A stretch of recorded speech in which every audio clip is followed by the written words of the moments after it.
Mayo ने जो कुछ लिखा है वो ऐसा लिखा है कि किसी देश में जाओ और वहाँ की नालियों को कुरेदो, नालियों में क्या क्या पड़ा है उसको देखो और उसकी एक किताब बना दो। ऐसे लिखा? ऐसे लिखा। क्या बात है। हाँ, रविंद्रनाथ टैगोर ने भी लिखा सर। पे चपेट लगी। चपेट बड़ा तकड़ा। रविंद्रनाथ टैगोर ने भी उसका जवाब। उसने क्या किया सर, कई पुस्तकें वो लिखी, जिसमें अच्छा। से एक पुस्तक भारत के ऊपर लिखी, और नाम उसने जो लिखा ना सर, वो सबको आकर्षित करने वाला था। इसीलिए उन दिनों में उसकी पुस्तक बहुत बिकी और वो फेमस हो गई सर। उसने लिखा मदर इंडिया। अच्छा, ये लिखा? हाँ, पर उसने तो उन चीज़ों को देखा कि पूरे भारत में कुछ प्रतिशत भी नहीं था, मतलब 0 पॉइंट कुछ, तो उसको अपनी पुस्तक, हाँ, उसको पुस्तक का विषय बनाया कि ऐसे ऐसे थे दलितों के ऊपर, यहाँ उस तरीके से अत्याचार होते थे। कोई एक उदाहरण दे दिया, जबकि हमारे यहाँ शूद्रों में कितना कुछ था उन दिनों में। प्राची जी प्रणाम। नमस्कार। प्राची जी, पिछले एपिसोड में आपने विस्तार से बताया कि कई जो फॉरेन के स्कॉलर्स थे, जी जी खास तौर पे ब्रिटेन के, जिनके हम गुलाम थे उस टाइम, जी तो उन्होंने भारतीय जो हमारे ग्रंथ थे उनमें बहुत रुचि ली जी, और उनका अनुवाद तक किया। हाँ जी हाँ जी, और उस अनुवाद को फिर पूरे विश्व तक भेजा। हाँ जी। लेकिन हम गुलाम तो थे, तो ये मानसिकता भी तो कईयों की रही होगी भी यार गुलाम देश के ग्रंथों के बारे में हम क्यों चर्चा हाँ करें? जी हाँ जी, वाई नॉट टू क्रिटिसाइज, इनकी अप्रिशिएट करें, इनको क्रिटिसाइज करो।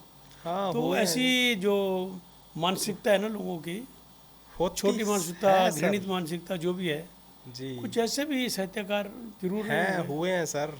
तो आपके बारे में, उनके बारे में कुछ है तो बताओ। ये बड़ी लंबी फहरिस्त है, सूची बहुत लंबी है उन लोगों की भी। हाँ, वो ज़्यादा होंगे नेचुरली। उसमें ऐसा है सर कि यदि हम यूं सोचें कि उन्होंने किसी ग्रंथ को उठाया और लॉजिकली उसको क्रिटिसाइज कर दिया, ऐसा तो कोई भी नहीं है। हाँ, बिना लॉजिक के तो क्या, फिर तो जबरदस्ती है। हाँ, पर ये है कि चूंकि आप जो कह रहे हो ना कि उस काल में गुलाम थे, तो गुलामी को लेकर ये जो, जैसे मैकॉले की एक विचारधारा थी कि गुलाम ही रहने चाहिए, और फिर उसने जो कुछ लिखा या उस जैसे लोगों ने जो कुछ लिखा जो उनके हित में था और हमारे आदर्शों को मार दिया गया, ऐसा कुछ, तो उसमें एक नाम आता है सर, अभी हुई है वो मिस मेयो, वो अमेरिका की थी। अच्छा, मिस मेयो, कई लोग उसको मायो भी बोलते हैं, पर MEYO। मिस मेयो जो थी उसने 1929 में एक किताब लिखी थी सर। अमेरिका की थी? अमेरिका की थी। तो उसको क्या मतलब? हाँ, बस ये रहता ही है कि ये गुलाम है। उन दिनों में ना अमेरिका में भी ये अश्वेत जो निग्रो का और आज इसका भी फिलीपींस वहाँ का फर्क हाँ है। चल रहा था। तो ये पढ़ा करती थी और देखा करती थी कि यूरोपियन जो, मतलब जो वेस्टर्न लोग हैं, वो सदा से रॉयल हैं, और ये जो ईस्ट के लोग हैं ये इतना, मतलब इनके पास ना बुद्धि है और ना ही इस प्रकार का वैभव है और ना ही नॉलेज और ग्रंथ हैं इनके। उसकी सोच ऐसी थी। तो उसने क्या किया सर, कई पुस्तकें वो लिखी, जिसमें अच्छा। से एक पुस्तक भारत के ऊपर लिखी, और नाम उसने जो लिखा ना सर, वो सबको आकर्षित करने वाला था। इसीलिए उन दिनों में उसकी पुस्तक बहुत बिकी और वो फेमस हो गई सर। उसने लिखा मदर इंडिया। अच्छा, ये लिखा? हाँ, पुस्तक का टाइटल दिया मदर इंडिया, और उसको खोल कर देखेंगे ना सर, जहर इसमें है। जहर है, बिल्कुल। नाम मदर इंडिया दिया? Mother India. उसने जितनी भी, देखो कोई भी सोसाइटी है सर, किसी भी समाज में, मतलब ऐसी भी चीज़ें रहती हैं कि भाई वो व्यक्ति के लिए हानिकारक, मतलब हर समाज में रहती हैं। प्लस माइनस तो रहता प्लस है। माइनस रहता ही है। उसने केवल माइनस चीज़ें देखी सर, और उसमें भी वो कहते हैं कि अपनी भाषा में नमक मिर्च लगाकर और फिर बढ़ा देना चीज़ को जानबूझकर, तो वो काम किया है सर। और बिकी खूब, सबसे ज़्यादा उन दिनों में, चूंकि ना नाम टाइटल जो दे दिया ना, टाइटल से बिकी। टाइटल के कारण खूब बिकी।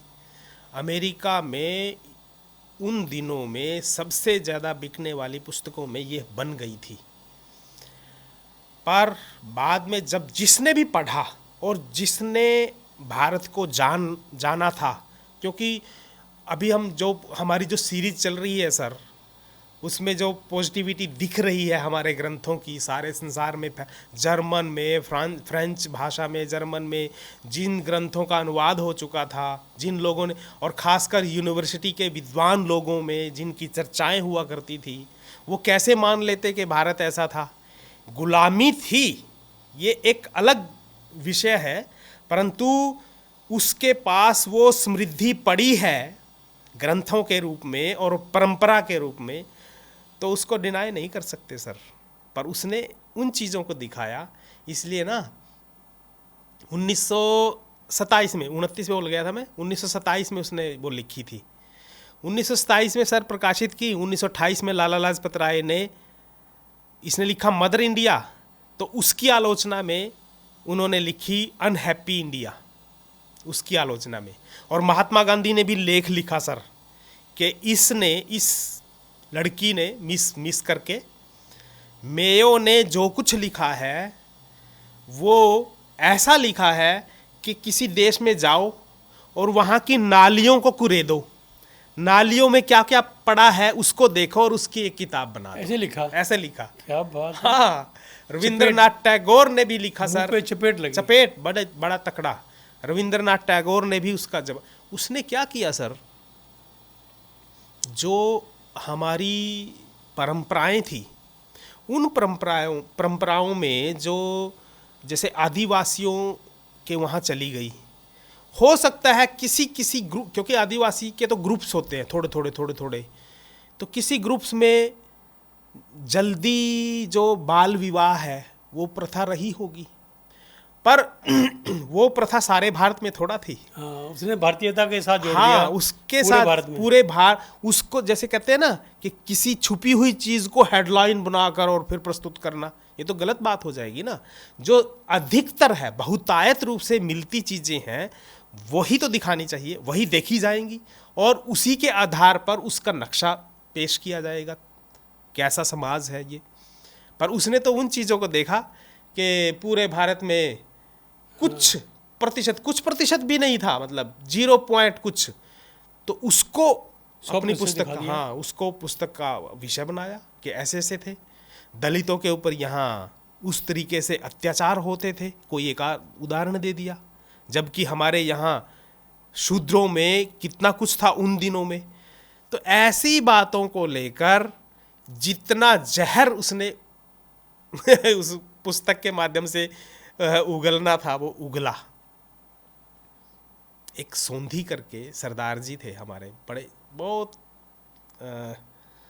लर्नर, अमेरिका में रहते थे, उनके हाथ लग गई वो पुस्तक, और उन्होंने ना जी, आप जो कह रहे थे ना कि चपेट मारा, उन्होंने उससे भी तेज चपेट उसको मारा। वो हुआ क्या, कोई भी डिफेंड में जब हम बात करेंगे तो ये करेंगे कि भाई कैथरीन, उसका नाम था कैथरीन मेयो, तो कैथरीन मिस मेयो ने जो कुछ लिखा ऐसा नहीं था, बल्कि ये सच्चाइयाँ थी। उसने ऐसा नहीं लिखा सर, सौंधी साहब ने, उसने पता क्या किया कि जिस समाज में रहकर तू उस समाज को बोल रही है कि वो तो बिल्कुल घटिया है, तेरे समाज के बारे में मैं लिखूंगा। हाँ। तो उसने बकायदा उन्हीं के सर्वे किए हुए आंकड़े लिए, स्टैटिस्टिक्स, और वो दिए और बताया कि आज अमेरिका में जो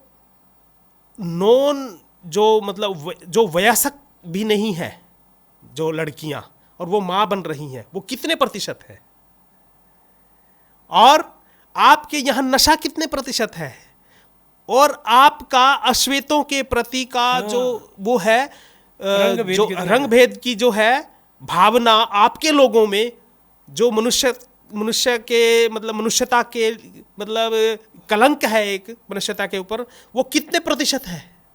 और उसने पूरी बुक लिख दी सर। और फिर इन अंग्रेज़ों के ही सर्वे किए हुए जनसंख्या के आधार पर हमारे यहाँ से डॉक्यूमेंट्स उठाए और ये बताया कि भारत में बाल विवाह प्रथा कितने प्रतिशत है, 15 साल से उम्र की लड़कियां और 15 साल से कम उम्र की लड़कियां की विवाह, कितने विवाह हुए हैं। जनसंख्या में सब कुछ आया था जब हाँ, सर्वे तो हमेशा होते 1920 के दशक में कोई वो हाँ, सर्वे तो होते रहे, सर्वे हुआ था। तो वो सारे आंकड़े दिए और वो उन आंकड़ों को देखकर ना जी अमेरिकन लोगों ने सिर पीट लिया कि हम तो बिल्कुल भारत की बिल्कुल निम्न श्रेणी के समाज है हमारा, कहाँ भारत उच्च श्रेणी का। उन लोगों ने अपने पेपर्स में निकाली और इसकी भद्द उठाई, मतलब की मिस मेयो की। और अच्छे लोगों ने, अच्छे विद्वानों ने मिस मेयो को प्रताड़ित किया अपने लेखों के माध्यम से। और पूरी फिर लगातार 2 साल तक चेन चली वो पूरी चेन चली सर।